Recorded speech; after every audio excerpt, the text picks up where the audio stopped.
we are going to study about reflexes. Now there are two types of actions taken by our body. One is voluntary, other one is involuntary. Voluntary actions are those which we want to do or for which our willpower is involved. And involuntary which we do without thinking. So in voluntary actions there is involvement of brain. Whereas in involuntary reaction there is involvement of spinal cord, autonomous nervous system or the brain. And there has to be a stimulus for involuntary action, like pricking of your finger with a needle. So pricking with a needle is the stimulus, and that will cause you to remove your hand without thinking because the pain will give you. So this type of an reaction is involuntary. Now reflex is automatic response. Reflex word means to give back or to retaliate. So in this case what happens that whenever a stimulus comes, automatically you show the response. So that is called as reflex. There are two types of reflexes, natural or inborn reflex, which you inherit from your parents, like knee jerk. Someone hits your knee, automatically it will jerk. Coughing, sneezing when something enters into your respiratory tract. These things are not taught, even a small child will do it. Next type of reflex is conditioned or acquired reflex. This requires previous learning or experience. Okay, like you stand up on seeing a teacher enter the class. Why? Because from class prep or nursery you've been told the minute the teacher enters you should stand. So this you have learnt over the years. So now the minute you see a teacher coming into the class, you automatically stand. Playing on a musical instrument, you don't have to look at the keys. Same as with typing on computer. After practicing, you become familiar which alphabet is where, and not all the time you have to look down for the alphabets. Applying brakes the minute you see someone coming in front of you. So these are actions which you take without thinking, without debating on it whether I should do or not do. So these are called as conditioned or acquired reflexes. Now nervous pathway in reflexes. The nerves which are involved in reflexes, first type of nerve, they are sensory neuron. I told you a stimulus is needed for a reflex, and the nerve which senses the stimulus, it is called as sensory neuron. It is present dorsally, so it is dorsal sensory neuron. It leads to the dorsal root. The response is given through motor neuron, which is present ventrally, so it corresponds to ventral root. And sometimes in between the sensory neuron and the motor neuron there are intermediate neurons which are also called as association neurons. Now the reflex act, it is the shortest distance for showing a response. Like every time the stimulus is not, the message is not carried to the brain.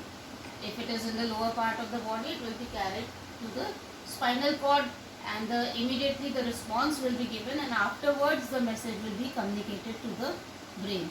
So that is why the smallest distance that is required, that is called as reflex arc. Reflex arc comprising of stimulus. From stimulus it goes to receptor. The receptor organs in the body, they receive the stimulus through sensory neuron. This stimulus is carried to brain or spinal cord, which is a part of the central nervous system. Then from the central nervous system, whatever response is to be given, that is carried through motor neuron to an organ which is called as effector organ. An effector organ shows the response. So this is the reflex arc for a simple reflex. Certain actions in our body, they come under the category of complex reflex action. See, under normal condition what happens? A single reaction has a single stimulus has a single reaction. Like pricking your hand, you will remove your hand, or pinching your hand, you remove your hand. So there is a single reaction. But certain cases, like you see a tiger, Now it will not just be your eyes which will close. Your whole body will get into action and you might start running away. So in this, number of neurons will be involved at different levels. So such type of reaction is called as complex reflex action. And there was a scientist by the name of Pavlov. He carried out an experiment which is called as Pavlov's experiment. It is a very famous experiment to show that conditioned or acquired learning takes place. Acquired reflexes are there in our body. What he did was, he took a dog, and every time the dog was served with food, the dog, because of the smell of the food, he started salivating.